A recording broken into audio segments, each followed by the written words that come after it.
So hello everyone, स्वागत है आपका मेरे चैनल इंग्लिश विद प्रेम में। आज की इस वीडियो में हम सीखने वाले हैं that how to use is am are in 5 different ways. यानी कि इज एम आर का यूज हम 5 अलग अलग तरीके से कैसे कर सकते हैं। देखिए, इज एम आर एक प्रेजेंट टेंस की हेल्पिंग वर्ब है और इसको हम अलग अलग तरीके से अलग अलग सेंस और सिचुएशन में इस्तेमाल कर सकते हैं। तो चलिए देखते हैं वो कौन कौन से हैं 5 यूज। देखो, सबसे पहले हमने ऑलरेडी 2 यूज कर रखे हैं, एक सिंपल टेंस में कर रखा हुआ है और एक हमने किया हुआ है प्रेजेंट कॉन्टिन्यूअस में। सो जो पहला यूज है इज एम आर, वो हम सिंपल सेंटेंसेस के लिए करते हैं,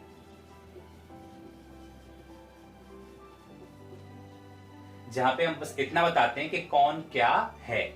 तो देखिए, इसमें हम सबसे पहले सब्जेक्ट लगाते हैं, उसके बाद हम इज एम आर लेते हैं, इज एम आर के बाद हम डायरेक्टली लगा देते हैं ऑब्जेक्ट। ठीक है, तो सेंटेंस में बना सकते हैं जैसे कि वो है छोटा है, तो यहां हो जाएगा ही इज स्मॉल। ठीक है, आप आज खुश हैं, तो ये हो जाएगा you are happy today, you are happy today. अगर मैं कहूं वह मेरा भाई है, तो सेंटेंस हो जाएगा ही इज माई ब्रदर। यानी कि कौन क्या है, बस इतना अगर हम बताते हैं तो उसमें भी हम अपनी is am are present tense की हेल्पिंग वर्ब का इस्तेमाल करते हैं। नॉन एक्शन सेंटेंस यानी कि विदाउट वर्ब सेंटेंस है। सब्जेक्ट लीजिए जिसके बारे में बता रहे हैं, इज एम आर लगाइए अकॉर्डिंग टू सब्जेक्ट, चाहे वो सिंगुलर और प्लुरल हो, और वो क्या है अभी राइट नाउ, तो वो आपको ऑब्जेक्ट में रख देना है। तो ये तो हो गया इज एम आर का पहला यूज। अब देखते हैं इसका सेकेंड यूज क्या होगा। सेकेंड यूज में क्या करना क्या है आपको, देखिए same helping verb is am are रहेगा, आपको इससे बनाना है कॉन्टिन्यूअस टेंस। कॉन्टिन्यूअस टेंस बोले तो जिस सेंटेंस में रहा है, रही है आता है, रहा है, रही है और रहे हैं। इस टेंस के ऊपर मैंने ऑलरेडी एक वीडियो बनाया हुआ है, I will give you the link in description, आप प्लीज देख लेना। सो अभी हम इसको कर लेते हैं फिर भी। तो इसमें क्या होता है, हम यहां भी सब्जेक्ट के बाद इज एम आर लगाएंगे बिकॉज हम इज एम आर का यूज कर रहे हैं। तो फर्स्ट यूज हमने कर लिया है, the second use this one.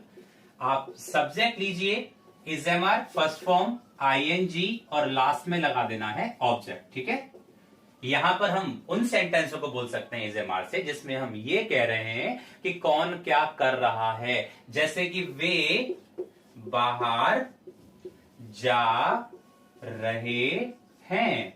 So we can say, वे को बोलते हैं हम दे, सब्जेक्ट हमारा दे हो गया। अब दे के साथ इज एम आर प्लूरल है तो हम क्या लगाएंगे, दे आर क्या कर रहे हैं, वो जा रहे हैं। जाना हमारा वर्ब है गो, और जब भी रहा आता है तो गो में हम आईएनजी और लगा देते हैं उसी वर्ब के साथ। So they are going outside. They are going outside.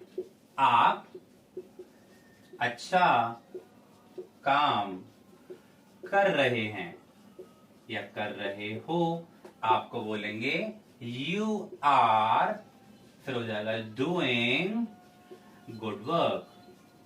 You are doing good work. तो यू हो गया सब्जेक्ट, इज एम आर लगा दिया, वही करना डू के साथ आईएनजी, डूइंग गुड वर्क। ठीक है, या फिर आप और भी सेंटेंस दे सकते हैं, जैसे कि मैं कहूं हम अभी आ रहे हैं, हम अभी आ रहे हैं, तो सेंटेंस बनेगा वी आर कमिंग नाउ, हम अभी आ रहे हैं। ठीक है, तो इस तरीके से आप यूज जो सेकंड वन है आपका इज एम आर का, वो भी कर सकते हैं is am are plus ING लगाकर। सब्जेक्ट के साथ सही इज एम आर लगाइएगा, जो भी काम वो कर रहा है, आ रहा है, जा रहा है, खेल रहा है, पढ़ रहा है, लिख रहा है, तो आप उसमें फर्स्ट टर्म के साथ आईएनजी और ऑब्जेक्ट लगाकर कंप्लीट कर सकते हैं। अब बारी आती है कि इसका तीसरा यूज क्या है इज एम आर का। देखिए, तीसरी यूज में भी आप इज एम आर ही यूज करेंगे। आप क्लियरली सब्जेक्ट के बारे में पता रखें कि कौन से सब्जेक्ट में क्या चीज लगाई जाती है, तो आपको ये क्लियर हो जाए। ठीक है, क्योंकि जहां अगर थोड़ी सी दिक्कत हुई ना, अगर आपने सिंगुलर सब्जेक्ट में हेल्पिंग वर्ब प्लूरल लगा दी, या आप जैसे कि ही के कुछ लोग बच्चे क्या है वैसे बहुत रेयरली छोटी मिस्टेक होती है, आप प्रैक्टिस करते हैं तो हो जाता है कि ही शीट नेम जब भी होंगे तो इज लगा देंगे, आई के साथ एम, यू देवी के साथ आर लगा देंगे। जो तीसरा जो यूज है अपना इज एम आर का, ये हमें करना है वाला है वाले सेंटेंस में। वाला बोले तो जब भी हम ये कहते हैं ना कि कौन क्या करने वाला है, ठीक है, आने वाला है, जाने वाला है, लिखने वाला है, तो हम क्या करेंगे, सबसे पहले सब्जेक्ट लगाएंगे, सब्जेक्ट के बाद इज एम आर लगाएंगे, इज एम आर के बाद देखो अबाउट टू लगाना है। अब काफी सारे बच्चों के दिमाग में ये चीज आएगी कि भैया अबाउट तो बारे में, जब भी हम कहते हैं के बारे के लिए तो वहां लगाना पड़ता है, एग्जैक्टली लगाते हैं, but in that case that is preposition, ठीक है, और वो हमें ऑब्जेक्ट के पास लगाना पड़ता है। जैसे कि I am talking about you, okay, they are talking about my education, तो आप अबाउट लगा के फिर हम ऑब्जेक्ट लगाते हैं। लेकिन यहां पर देखिए आप अबाउट के साथ टू लगा हुआ है और टू के बाद वर्ब की फर्स्ट फॉर्म, लास्ट में ऑब्जेक्ट। अब सेंटेंस बनेगा जब भी हम, देखो ये वो वाला नहीं है, वो चाय वाला है, वो पान वाला है, वो अखबार वाला है, नहीं, ये वो वाला है जहां पर आप ये कहना चाहते हैं कि कौन क्या करने वाला है। जैसे कि मेरा दोस्त आने वाला है, हम बाहर जाने वाले हैं, मेरे एग्जाम्स आने वाले हैं, सरकार नई नीतियां चलाने वाली है, तो कौन क्या करने वाला है। या फिर ऐसा कह सकते हैं ऐसे काम जो भी होने वाले हैं हुए नहीं है, हिंदी में वाला है आना जरूरी है। जैसे कि वह अखबार बेचने वाला है। अब ध्यान दीजिए यहां पे हम ऐसे कह सकते हैं सेंटेंस को, ही इज न्यूज़पेपर सेलर, लेकिन ये यहां पे आइडेंटिटी नहीं है, ये इस काम को करने वाला, ये काम हुआ नहीं है, थोड़ा सा डिफरेंस है इसमें।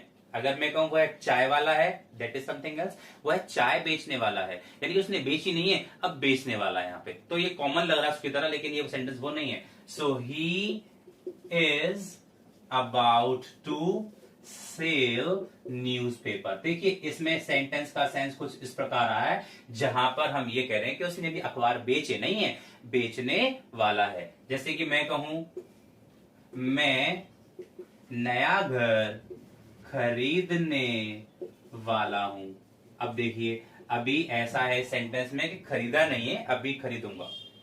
मैं एक बात बताने वाला हूं, बताई नहीं है, बताऊंगा, ठीक है। वे कल शाम को आने वाले हैं, यानी कि आए नहीं है, आने वाले हैं। सो देखो मैं को बोलेंगे आई के साथ इज एम लगा देंगे एम, आई एम, वाला के लिए क्या लगाएंगे अबाउट, वर्ब कनेक्ट करने के लिए टू लगाएंगे, और फिर परचेज कर सकते हैं यहां पे हम। So I am about to purchase new home, ठीक है। तो आप कितने भी सेंटेंस बनाइए, हर सेंटेंस में वाला है आएगा आपका। अच्छा वाला था आएगा तो वॉज वर्ब कर देना यहाँ पे पास्ट टेंस में, और होगा तो विल भी कर देना, बट फिलहाल आप इज एम आर को यूज कर रहे हैं तो इज एम आर ही करिए। ओके, सो वह अखबार बेचने वाला है या मैं नया घर खरीदने वाला हूं, तो आप इसमें इज एम आर के साथ about two plus first term का इस्तेमाल कर सकते हैं। और हाँ, आईएनजी सब जगह नहीं लगेगा, कई बार लगता है ना कि इज एम आर जहां आता है आईएनजी लगा दीजिए, नहीं, आईएनजी सिर्फ वहां लगेगा जहां हिंदी सेंटेंसों के लास्ट में रहा है आ रहा होगा। Now let's talk about the I think third use, right, नहीं तीसरा हो गया हमारा, हमने पहले इज एम आर किया सिंपल, फिर रहा है वाला किया, फिर वाला है। अब फोर्थ यूज की बात करते हैं कि चौथा यूज क्या होगा। देखिए एक्टिव पैसिव के बारे में सुना है आपने, प्रेजेंट इंडेफिनिट का एक्टिव पैसिव जब बनाया जाता है ना तो उसको भी इज एम आर से ही बनाते हैं। प्रेजेंट कॉन्टिन्यूस का जो एक्टिव पैसिव बनाया जाता है वो भी इज एम आर से बनाते हैं, तो यहां पे सिर्फ हम प्रेजेंट कॉन्टिन्यूस वाला लेंगे, ठीक है। देखो सो जब भी हम ये कहते हैं कि क्या काम किया जा रहा है, जा रहा है, जा रही है, जा रहे हैं, जा रहा है, जा रही है, जा रहे हैं। अब ये कौन सा वाला जा रहा है, घर जा रहा है क्या, या बाहर जा रहा है, या वृंदावन जा रहा है, नहीं, ये वो वाला जा रहा नहीं है। देखो पैसिव में क्या होता है, हम जब सब्जेक्ट नहीं लेते ना तो बता देते हैं कि क्या काम, जैसे कि पेड़ काटे जा रहे हैं, अंधाधुन पेड़ काटे जा रहे हैं, ओके, अंग्रेजी पढ़ाई जा रही है, लोगों को बुलाया जा रहा है, घर बनाया जा रहा है, यानी क्या काम किया जा रहा है। या पैसिव है, हम वर्ब पे फोकस कर रहे हैं, किसके द्वारा किया जा रहा है हम उसकी बात नहीं कर रहे, लगा सकते हैं बट हम फिलहाल अभी यूज नहीं कर रहे, ठीक है, ताकि सेंटेंस और शॉर्ट हो जाए। देखो मैंने एक सेंटेंस लिया यहाँ पे, इसका फॉर्मूला क्या बनता है, जो ऑब्जेक्ट है वो आगे आता है। घर बनाया जा रहा है तो घर, कपड़े बेच जा रहे हैं तो कपड़े, मेहंदी लगाई जा रही है तो मेहंदी, दुकान खुली जा रही है तो दुकान। अब आपको यहाँ पे इज एम आर लगाना है।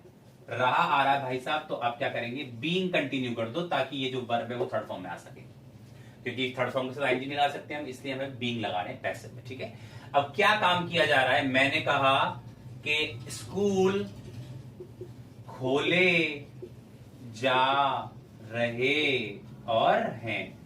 स्कूल खोले जा रहे हैं तो यहां पे मैंने स्कूल्स एस लगा दिया है, तो मैं आर लगा दूंगा यहां पे। स्कूल्स आर बीइंग ओपन का क्या हो जाएगा, ओपन।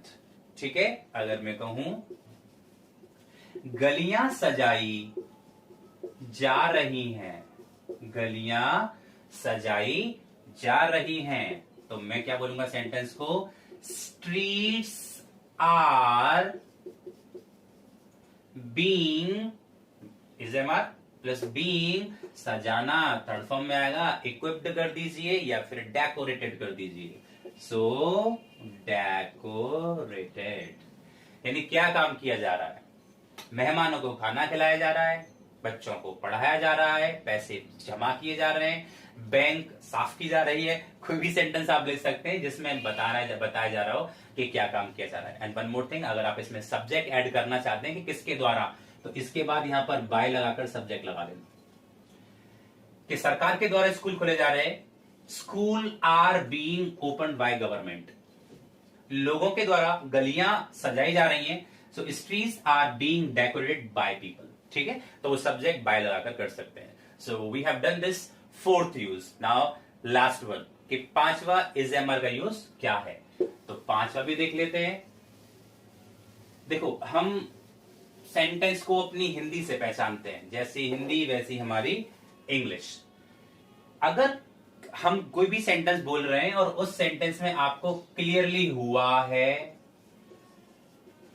हुई है और हुए हैं, ये शब्द अगर क्लियरली दिख जाते हैं तो वहां पर भी इज एम आर लगाना है। यानी जैसे मैंने कहा, अच्छा इसका पहले फॉर्मूला कर लेते हैं। देखो, सब्जेक्ट तो आएगा ही आएगा भाई साहब इसमें। सेकंड चीज है, सारे सेंटेंस में आया है तो यहां पर है को हम इज एम आर से शो कर रहे हैं, प्लस वर्ब की थर्ड फॉर्म आती है इज एम आर के बाद। हर एक यूज में थोड़ा सा कुछ ना कुछ अंतर है, हिंदी में भी और इंग्लिश में। सेंस में तो डेफिनेटली होगा ही होगा। अब मैंने एक सेंटेंस लिया कि शेर सोया हुआ है, देखिए जरा क्लियरली क्या आगे लास्ट में हुआ है। हर हिंदी सेंटेंस को पहचानिए, सिर्फ है आ गया इज एम आर, रहा है आ गया इज एम आर आईएनजी, किया जा रहा है is am are being third form, वाला है is am are about to first form, और ये हुआ है। हर हिंदी थोड़ी बहुत चेंज हो रही है ना, तो हम क्या करेंगे यहाँ पे इज एम आर लगाएंगे प्लस वर्ब की थर्ड फॉर्म के साथ। तो लायन सोया हुआ है इज, और सोने को भाई साहब स्लीप का third form slept, so the lion is slept. एक और सेंटेंस जैसे कि खाना सड़ा हुआ है, खाना सड़ा हुआ है, द फूड इज, सड़ने को रोट कहते हैं, थर्ड फॉर्म रोटेड हो जाएगा, the food is rotted.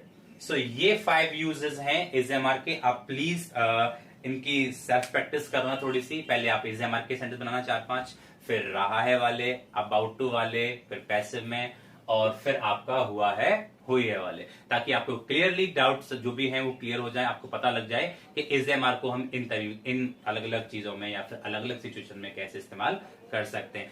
Verb पे प्लीज फोकस करना, क्योंकि इज एम आर सेम रहेगा, वर्ब कहीं ना कहीं चेंज होती रहेंगी। सो प्लीज अगर आपको वीडियो अच्छी लगी हो तो चैनल को सब्सक्राइब करना, लाइक करना, शेयर करना, कमेंट्स करना और सपोर्ट करना। थैंक यू, मिलते हैं नेक्स्ट वीडियो में। Take care.